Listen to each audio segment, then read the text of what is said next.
और दोस्तों, मीनू भारती क्लासेस में आपका स्वागत है।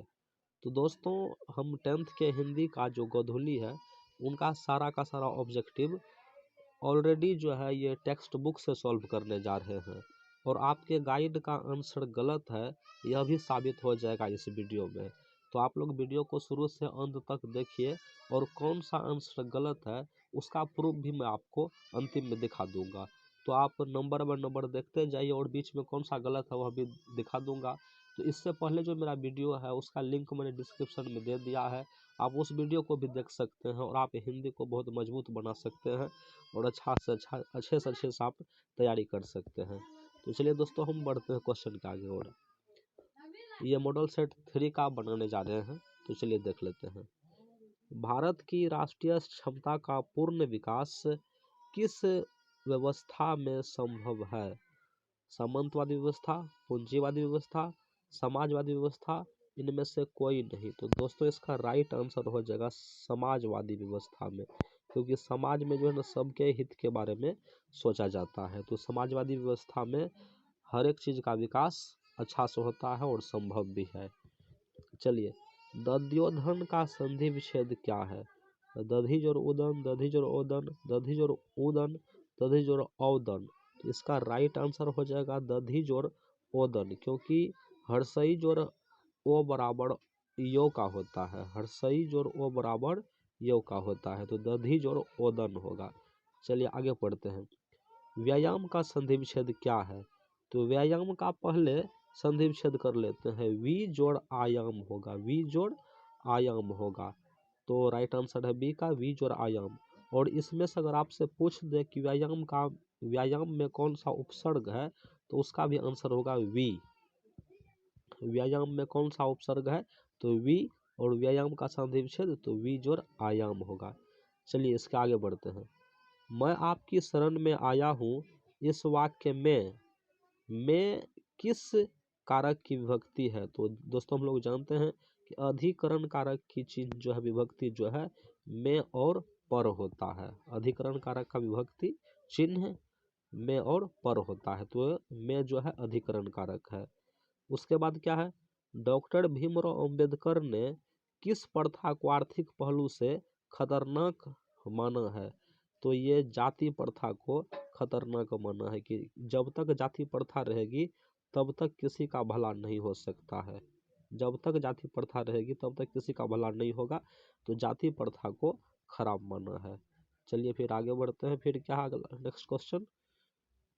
सेन साहब की आंखों का तारा कौन था? तो उसका खोखा था, कासू बेटा, उसका खोखा था, ये बेटा कासू हुआ। तो चलिए उसका आंसर फिर आगे। मोटर को कोई खतरा हो सकता है तो वह डैश से, खोखा से, सिर्फ खोखा से, क्योंकि खोखा अपवाद में था, 5 बेटी के बाद बेटा हुआ था।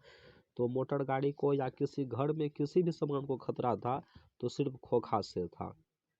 चलिए आगे बढ़ते हैं। जो अव्यय शब्द क्रिया की विशेषता प्रकट करते हैं उसे क्या कहते हैं? उसे क्रिया विशेषण कहते हैं। जो क्रिया की विशेषता बताता है उसे क्रिया विशेषण कहते हैं। चलिए आगे बढ़ते हैं।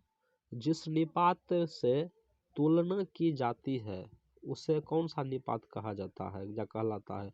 तो वह तुलना करेंगे तो तुलना बोधक निपात कहलाएगा। तुलना बोधक निपात। अगर बल दिखाएंगे तो बल प्रदायी कहलाएगा। अगर निषेध होगा तो निषेध बोधक होगा। और प्रश्न करेंगे तो प्रश्न बोधक होगा। तो इसमें क्या है? तुलना की जाती है, जिस निपात से तुलना की जाती है उसे कौन सा निपात कहा जाता है? तो तुलना बोधक निपात उसे कहा जाता है। चलिए आगे। प्लेटो और कांट महान डैश थे, तो दार्शनिक थे। प्लेटो और कांट महान दार्शनिक थे और कहाँ के थे? यूनान के थे। चलिए आगे बढ़ते हैं। फिर क्या है? भारत से हम क्या सीखें क्या है? यह किस विधा की रचना है? तो यह भाषण विधा की रचना है, ये भाषण है। भारत से हम क्या सीखें क्या है? ये भाषण है। चलिए आगे बढ़ते हैं। नाखून क्यों बढ़ते हैं? पाठ में बूढ़े ने सबसे बड़ी चीज किसे माना है? तो सबसे बड़ी चीज प्रेम को माना है, क्योंकि प्रेम से शत्रु भी वश में हो जाते हैं। प्रेम से शत्रु भी वश में हो जाते हैं, इसीलिए प्रेम को सबसे बड़ा चीज माना है। और कौन बूढ़ा, किस बूढ़े का जिक्र है, तो महात्मा गांधी को बूढ़े कहा गया है इस चैप्टर में। चलिए आगे पढ़ते हैं। राम ने भिखारी को पैसे दिए, इस वाक्य में को किस कारक की विभक्ति है, तो संप्रदान कारक की विभक्ति है, क्योंकि भिखारी को दान दिया तो वह फिर वापस नहीं लेगा, इसलिए संप्रदान कारक, वह दान कर दिया। को जो है कर्म कारक का भी चिन्ह होता है और संप्रदान कारक का भी चिन्ह होता है, लेकिन जिसमें वापस लेने की कोई उम्मीद न हो वहां पर जो को लगा रहता है वह संप्रदान कारक कहलाता है। चलिए, क्योंकि वह दान कर दिया, अब भिखारी से वापस थोड़े लेगा, इसलिए संप्रदान कारक हुआ। चलिए आगे बढ़ते हैं। सुजान रसखान किसकी रचना है, सुजान की, रसखान की, मियाजान की, नसीर की, तो ये रसखान की है, क्योंकि सुजान कोई कवि या लेखक नहीं है, सिर्फ रसखान कवि है, वो भी कृष्ण के भक्ति करते हैं। तो सुजान रसखान की कृति है, रचना है। रसखान ने चोर किसे कहा है, ये कृष्ण को कहा है। प्रीतम नंद किशोर जा दिन तय नैननी लग्यो, चिते चोर नंद नंद, तो ये कृष्ण को कहा है। रसखान ने चोर किसे कहा है, कृष्ण को चोर कहा है। चलिए आगे बढ़ते हैं। अधजल गगरी छलकत जाए, एक क्या ये लोकोक्ति है, लोगों के बोलने के लिए है, ये लोकोक्ति है। अधजल गगरी छलकत जाए, ये लोग बोलते हैं, जब थोड़ी सी कामयाबी में ज़्यादा उछलते हैं ना तो कहते हैं अधजल गगरी छलकत जाए। कम ज्ञान रहते हैं और काफ़ी बोलते हैं, उसे कहते हैं अधजल गगरी छलकत जाए, यह लोकोक्ति है। आँखों का तारा, मुहावरा का अर्थ क्या है, तो ये आँखों का तारा बहुत कमज़ोर, बहुत आलसी, ये बहुत दुखी, बहुत प्यारा, तो आँखों का तारा है, मतलब कि बहुत प्यारा है, ये बहुत काम देगा बुढ़ापे में। चलिए फिर क्या है। एक वृक्ष की हत्या, कविता में कवि मनुष्य को कहाँ हो जाने से बचाना चाहता है, तो मनुष्य को जंगल हो जाने से बचाना चाहता है। खाना को बचाना है किससे, जहर हो जाने से। नाला को बचाना है, नदी को बचाना है नाला हो जाने से। हवा को बचाना है धुआं हो जाने से। खाना भोजन को बचाना है, खाना को बचाना है जहर हो जाने से। और मनुष्य को बचाना है जंगल हो जाने से। तो क्या कहता है क्वेश्चन, एक वृक्ष की हत्या कविता में मनुष्य को क्या हो जाने से बचाना चाहता है, तो मनुष्य को जंगल हो जाने से बचाना चाहता है। चलिए आगे बढ़ते हैं। आगे में फिर क्या है। एक वृक्ष की हत्या कविता किस काव्य संग्रह से ली गई है, तो यह जो है ना इन दिनों से ली गई है। इन दिनों काव्य संग्रह है, किसकी है, वीरेन डंगवाल की। वीरेन डंगवाल की है एक वृक्ष की हत्या। तो इन दिनों काव्य संग्रह से, किताब से यह कविता ली गई है, हमारे पाठ में दी गई है। चलिए, लक्ष्मी कौन थी, एक संभ्रांत महिला, गांव का सरपंच, एक दीन महिला, इनमें से कोई नहीं, तो एक दीन महिला थी। दीन मतलब होता है गरीब, दीर्घी का दीन मतलब गरीब होता है। चलिए उसके बाद क्या है। लेखक के अनुसार मनुष्य के नाखून किसके जीवंत प्रतीक है, तो इसका जो है ना मनुष्यता, सभ्यता, पाशवी वृत्ति के, सौंदर्य के, पाशवी वृत्ति का हुआ। मतलब कि मनुष्य में अभी भी पशु का गुण बचा हुआ है, इस चीज का वह जीवंत प्रतीक है कि मनुष्य में अभी भी पाशवी वृत्ति है, पशु का गुण है। जिस दिन मनुष्य का नाखून समाप्त हो जाएगा उस दिन मनुष्य में से पशुता समाप्त हो जाएगी। चलिए आगे बढ़ते हैं। नौबत खाने में इबादत पाठ के केंद्र में है, मतलब कि किसके बारे में यह पाठ लिखा गया है, किसके बताया गया है, तो बिस्मिल्लाह खां को बताया गया है इस पाठ में, पूरे पाठ में। तो नौबत खाने में इबादत पाठ के केंद्र में बिस्मिल्लाह खां जी हैं। चलिए आगे बढ़ते हैं। कविता नहीं है, इसमें से कौन सी चीज कविता नहीं है, एक वृक्ष की हत्या, लौट कर आऊंगा, फिर नौबत खाने में इबादत, हमारी नींद। तो ये नौबत खाने में इबादत अभी तुरंत पढ़े कि यह जो है कविता नहीं है, यह कहानी है। चलिए फिर आगे बढ़ते हैं। उसके बाद और क्या है क्वेश्चन देख लेते हैं। महात्मा गांधी के अनुसार उदात्त व बढ़िया शिक्षा क्या है, आध्यात्मिक शिक्षा, यांत्रिक शिक्षा, अहिंसक प्रतिरोध, साक्षरता। तो दोस्तों देखिए इसमें से हम कर रहे हैं कि ये गलत है और ये गलत है, इसका प्रूफ मैं अंत में आपको दिखाऊंगा, स्क्रीनशॉट लेकर के अंतिम में दिखाऊंगा इसका प्रूफ। आपके गाइड में जो है ना आंसर में दिया गया है आध्यात्मिक शिक्षा, लेकिन आपका जो आध्यात्मिक शिक्षा ये गलत होगा। और सही क्या होगा? तो सही होगा अहिंसक प्रतिरोध, ये होगा। तो इसका मैं आपको स्क्रीनशॉट लेकर के प्रूफ दिखाऊंगा अंतिम में। ये अहिंसक प्रतिरोध जो है सही है। चलिए, नास्तिक में कौन सा उपसर्ग है? तो नाज और आस्तिक, नास्तिक। तो ये जो है, चलिए अगर न है तो चलिए रहने देते हैं। नज और आस्तिक भी को है, अगर न रहेगा तो न लगा देंगे, नज और आस्तिक नास्तिक। चलिए, जो पहले आता है वो उपसर्ग कहलाता है, जो बाद में आता है वह प्रत्यय कहलाता है। उसके बाद प्राक कथन में कौन सा उपसर्ग है? तो प्राक कथन में ये प्राक है, क्योंकि हलंत है, हलंत का मतलब है आधा को, ये हलंत का मतलब आधा को है, तो प्राक। ये प्राक, ये डी वाला नहीं, सी वाला प्राक, प्राक जोड़ कथन, प्राक कथन हुआ। चलिए उसके बाद आगे बढ़ते हैं। अक्ल पर पत्थर पड़ना मुहावरे का सही अर्थ क्या है? प्रतिभावान होना, बुद्धिमान होना, बुद्धि का उपयोग करना, बुद्धि भ्रष्ट होना। तो आपका राइट आंसर हो जाएगा बुद्धि भ्रष्ट हो जाना, बुद्धि भ्रष्ट होना। अक्ल पर पत्थर पड़ना, आगे क्या करेंगे कुछ सुझाव नहीं, उपाय नहीं दिखना, तो बुद्धि भ्रष्ट हो जाना, अक्ल पर पत्थर पड़ना है। चलिए, बातों की जलेबी छानना मुहावरे का अर्थ है गपशप में आनंद लेना, जलेबी छानना सीखना, डींगे हाँकना, सपना देखना। तो बातों की जलेबी छानना का सही अर्थ हो जाएगा गपशप में आनंद लेना, खूब बात बनाना, खूब बात बनाना, खूब बात बनाते रहो। चलिए फिर उसके बाद आगे बढ़ते हैं, क्या है आगे है 9 2 11 होना मुहावरे का क्या अर्थ है? तो भाग जाना, तो भाग जाना है इसका आंसर। 9 2 11 होना का हो जाएगा भाग जाना। चलिए आगे बढ़ते हैं। निम्नलिखित में मध्यम पुरुष कौन है? मैं, हम, तुम, उसकी। तो मैं और हम जो है प्रथम पुरुष हो गया, तुम जो है मध्यम पुरुष हो गया, और उसकी जो है अन्य पुरुष हो गया। चलिए आगे बढ़ते हैं। निम्नांकित शब्दों से सर्वनाम को अलग करें। सर्वनाम कौन सा है? पर्वत, कुछ, जंगल, प्रभुता। तो सर्वनाम, ये कुछ जो है सर्वनाम है, कुछ सर्वनाम है। चलिए आगे बढ़ते हैं फिर।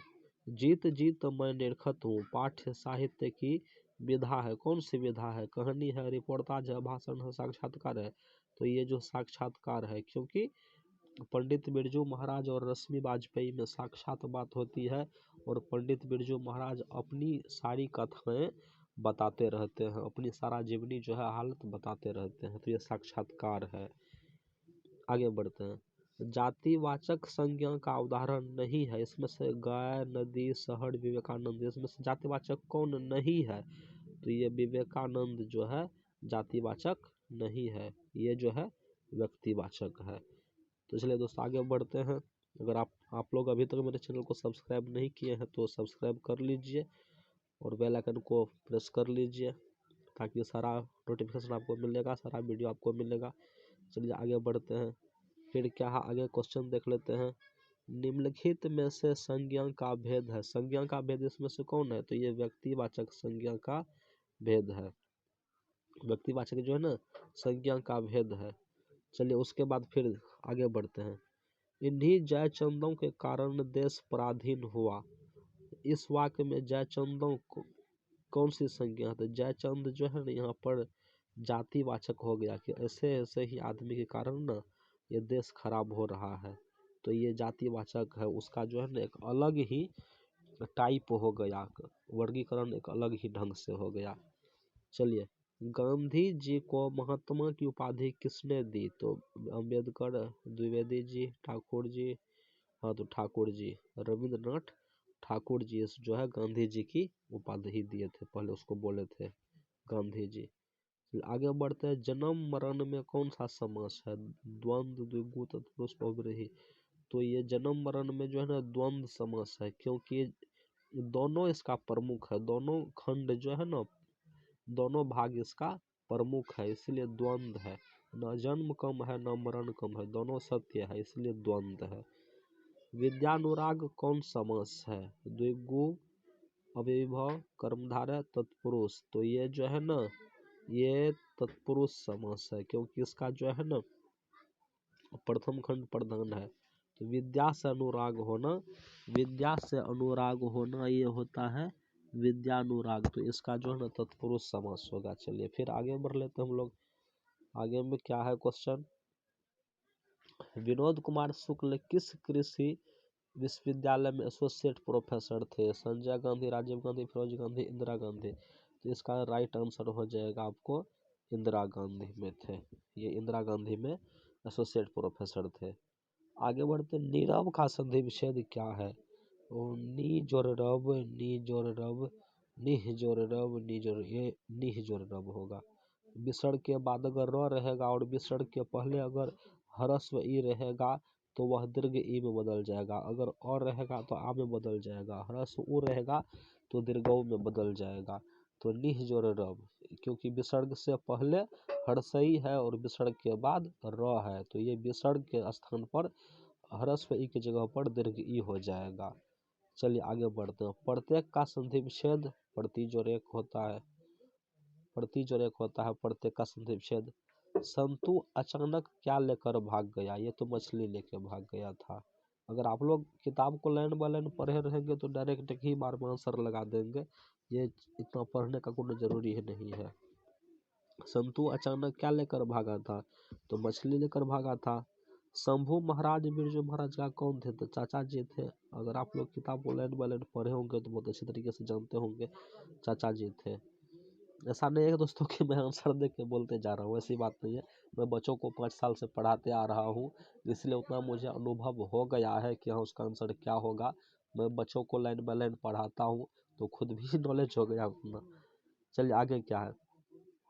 परिमाणवाचक विशेषण है नया 5 सुंदर थोड़ा सा। तो चलिए थोड़ा सा होता है, थोड़ा सा, ये परिमाण है, थोड़ा सा परिमाणवाचक हो गया थोड़ा सा। चलिए आगे बढ़ते हैं। जो शब्द संज्ञा की विशेषता बताता है उसे क्या कहते हैं? तो उसे विशेषण कहते हैं। जो शब्द संज्ञा की विशेषता बताता है उसे विशेषण कहा जाता है। चलिए आगे बढ़ते हैं। परिमाणवाचक विशेषण है सुंदर थोड़ा सा 4 पुराना, इसमें हो गया थोड़ा सा हो गया। परिमाणवाचक विशेषण क्या है? थोड़ा सा। गुणवाचक विशेषण क्या है? अच्छा 4 अधिक 3 किलो। तो अच्छा हो गया गुणवाचक, अच्छा न गुण, तो गुणवाचक विशेषण हुआ अच्छा। चलिए आगे बढ़ते हैं। विजयनगर के राजाओं के लेखों की लिपि को क्या नाम दिया गया है? ब्राह्मी लिपि, सिद्धम लिपि, नंदी नागरी लिपि, नागरी। इसका राइट आंसर हो जाएगा नंदी नागरी लिपि। इसका राइट आंसर हो जाएगा नंदी नागरी लिपि। अब है कि उत्तर भारत से नागरी लिपि के लेख कब से मिलने लगे? 8वीं सदी, 6ठी सदी, 9वीं सदी, 4थी सदी। दोस्तों इसका जो है ना ये चारों आंसर गलत है। इसका जो चारों ऑप्शन ही गलत है, तो आंसर भी गलत होगा। और इसका राइट आंसर क्या होगा आप इसके इस वीडियो के आगे में तुरंत, इसके आगे में तुरंत अभी देख लीजिएगा। अंतिम में इसका आंसर तुरंत अभी देख लीजिएगा, आप संतुष्ट भी हो जाएंगे। चलिए आगे 50 का देखते हैं। कमजोर में कौन सा उपसर्ग है? तो कमजोर जोड़, कमजोर जोड़ बराबर कमजोर होता है। दोस्तों अगर आप लोग मेरे चैनल पर नए हैं तो सब्सक्राइब कर लीजिए, वीडियो को लाइक कर दीजिए। चलिए दोस्तों मैं आपको प्रूफ दिखाता हूँ कि कौन सा गलत है क्या सही है, वह दिखाता हूँ। तो देखिए दोस्तों ये जो है ना, हम अभी आप लोग को बताए थे कि वह जो है 6ठी सदी, 7वीं सदी, 8वीं, 9वीं, 10वीं कौन सी सदी है। तो ये जो हम चिन्ह लगाए हैं इतना, ये सब जो चिन्ह लगा हुआ है इतना, अगर आप इसको ठीक से पढ़ते हैं, अगर आप लोग इसको ठीक से पढ़ लीजिए तो फिर आपको पता चलेगा कि ये देखिए 1028 ईस्वी है। तो 1028 ईस्वी जो है तो इसका मतलब ये 11वीं सदी हुआ। इसका मतलब 11वीं सदी में हुआ था, न कि 7वीं, 8वीं, 9वीं, 10वीं, कुछ नहीं। 11वीं सदी में ये देख लीजिए, यहाँ पर 49 का जो है आंसर दिया हुआ है 1028 ईस्वी में। और ये जो गोलाकार है ना उसको पूरा पढ़ लीजिए। चलिए उसके बाद फिर ये प्रूफ हो गया, ये ओरिजिनल बुक से है।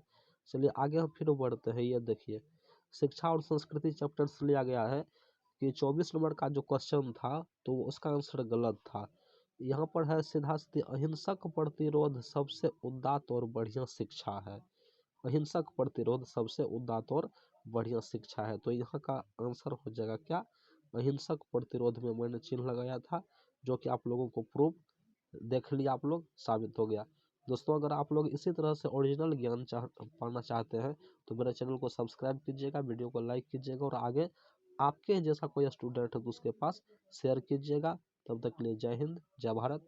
मैं सारे वीडियो का लिंक इस डिस्क्रिप्शन में दे दूंगा। चलिए, धन्यवाद।